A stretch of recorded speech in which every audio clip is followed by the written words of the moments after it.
Welcome to the second episode of True Crime Thursday, and today we are talking about the case of Candy Montgomery. On June the 13th, 1980, Candy Montgomery killed her friend Betty Gore in the small town of Wiley, Texas. Candy left Betty with 41 axe wounds, but was found not guilty of the crime. In 1977, Candy and her husband Pat Montgomery moved into their dream home in Wiley, a suburb of Dallas. Pat provided Candy everything she needed thanks to his job as an electrical engineer at Texas Instruments. She was able to stay home with their 2 kids, but she was bored with her life. The 28-year-old was also an avid churchgoer and attended the Methodist Church of Lucas, where she met her friend Betty. Their relationship took a turn in 1978 when Candy met with Betty's husband Alan Gore while playing a church volleyball game. It was an innocent encounter, but Candy thought Alan smelled sexy.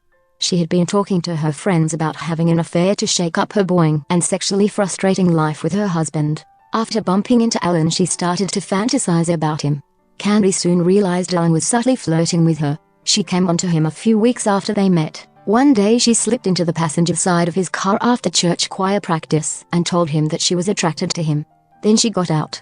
Alan thought about Candy the whole week and how she differed from his wife, who taught elementary school in Wiley and was pregnant with their second child. A week after Candy confessed to being attracted to him, Alan found himself sat in Candy's car in the church parking lot. Candy bluntly told him that she wanted to have an affair. He said he loved Betty too much and couldn't do that to his pregnant wife. However, 2 or 3 weeks later, he called Candy on her 29th birthday and asked her to meet him at an auto repair shop in McKinney, Texas. The two discussed having an affair. Both of them agreed that they loved their spouses and didn't want to hurt them. They spent weeks going over ground rules.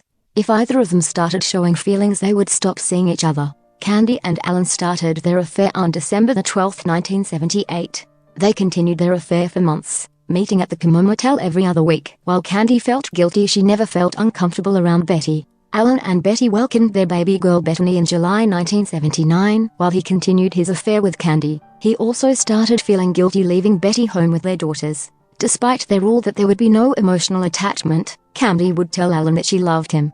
Betty noticed her husband's lack of interest. She was convinced he didn't love her anymore. Betty and Alan's marital struggles led to them attending a weekend-long marriage counseling at their church. Alan's new investment in his marriage led to him call off their affair.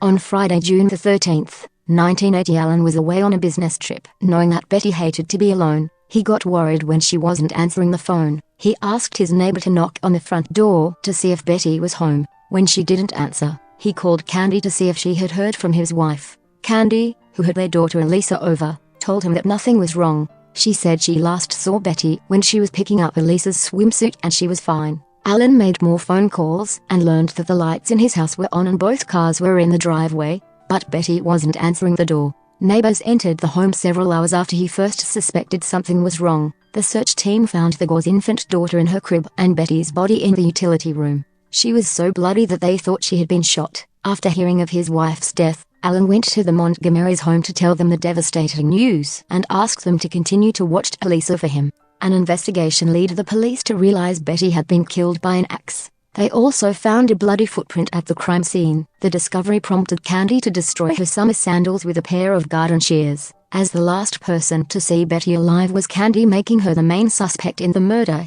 but her version of the day's events seemed normal to investigators. Alan eventually confessed to having an affair with Candy that he had ended a few months prior, giving Candy a motive to kill Betty. Candy was charged with murder but released on bail with the full support of her church. She hired Don Crowder, a lawyer she knew from the church, and they agreed she would meet with Dr. Fred Fasson, a psychiatrist and clinical hypnotist, to help her remember what happened on the night of Betty's murder. Dr. Fasson determined after a few hypnosis sessions that Candy suffered from childhood trauma that had triggered her age as an adult. She told the jury that Betty had confronted her about her affair with Alan and had attacked her with the axe first, claiming she turned the murder weapon on her former friend in self-defense. Candy delivered 41 blows to Betty's body, 40 of which were done while her heart was still beating, but she insisted she didn't mean to kill her. After the jury heard the final arguments, Candy was found not guilty.